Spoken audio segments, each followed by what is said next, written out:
ගෝයසෙල් TV අද වැඩසටහනෙන් අපි කතා කරන්න යන්නේ පසුගිය දිනක සමාජ මාධ්‍ය කතා බහ කෙරුවා කාන්තාවකගේ උදරයේ තිබිලා වීදුරු බෝතල් දෙකක් හම්බුණා කියලා.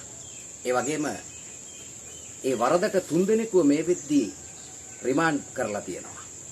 අපි අද කතා කරන්නේ මෙන්න මේ සිද්ධිය පිළිබඳව. විනෝද වෙන්න ඕනේ, පාටි දාන්න ඕනේ. ඒ වගේම මේ Tamanට ඇතුළානට කැම්බීම ගන්න ඕනේ. මේ ඒ වගේ Taman හැසිරෙන විදිය දැනගන්නත් ඕනේ. Taman කොහොමද හැසිරෙන්නේ, කොහොමද ඉන්නේ, කන්නේ බොන්නේ කොහොමද?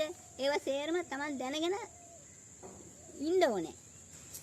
කාන්තාවන්ට මත්පැන් බොන්න බැරිද? එසේත් නැත්නම් කාන්තාව මත්පැන් බීමේ සීමාව හඳුරන්නේ නැද්ද? මත් වතුර.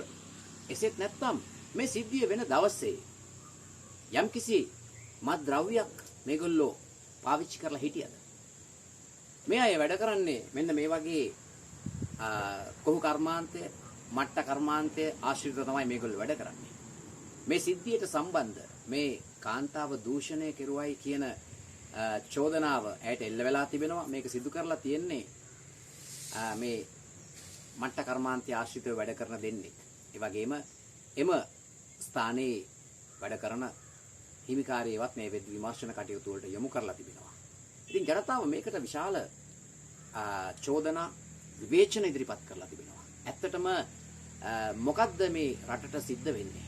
මොකද්ද මේ සමාජය තුල ඔබට මට ඇහෙන්නට දකින්නට සිදු වෙලා තිබෙන්නේ? මේක ජනවාරි 1 වෙනිදා පාටියක් දැම්මා. මේගොල්ලෝ ඔක්කොම එකට විනෝද වුණා, සතුටු වුණා.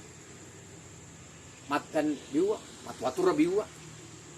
ඊට පස්සේ අවසානයේ මේ කාන්තාවකගේ උදරයට වීදුරු බෝතල් දෙකක් ඇතුල් කරපු මේ සාහසික සිද්ධිය. මේක ගැන කතා කරන්න අපි ලැජ්ජ වෙන්න ඕනේ නැහැ. ඇය සමග විනෝද වුණා නම්, ඇය සමග මත්පැන් බිව්වා නම්, ඇයට මත්පැන් පෙව්වා නම්, මේකට විවිධ චෝදනා විවේචන සමස්ත සමාජයේ විසින් කෙසේ සිදු කෙරුවත් ගෝයසෙල් ටීවී නාලිකාවේ අපිට කියන්න තියෙන්නේ නිරන්තරයෙන්ම ජනතාව වෙනුවෙන් පෙනී සිටින නාලිකාවක් හැටියට මේ වෙද්දි මේ සිද්ධියේ සියලු විමර්ශන කටයුතු මාරවිල උසාවියේ විසින් සිදු කරනු ලබනවා.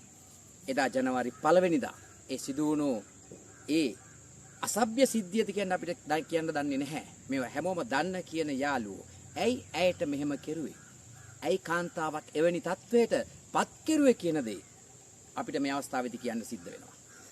ඉතින් දයාවර හිතවතුනි, ඔබගේ සහෝදරිය, ඔබගේ මව, ඔබගේ විදේශගත වෙලා ඉන්න සහෝදරිය, ඔබගේ බිරිඳ, ඔබගේ පාසල් යන දරුවන් ගැන මීට වඩා අවධානය යොමු කරන්න.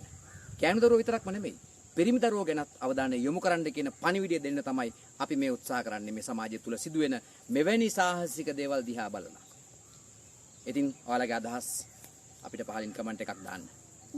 වෙනදා වගේම ඔබට කතා කරපු මම නුවන් දඹගේ. ටෙලිවිෂන් කරලි සොඳුරු නවාතැනක් GoSL TV.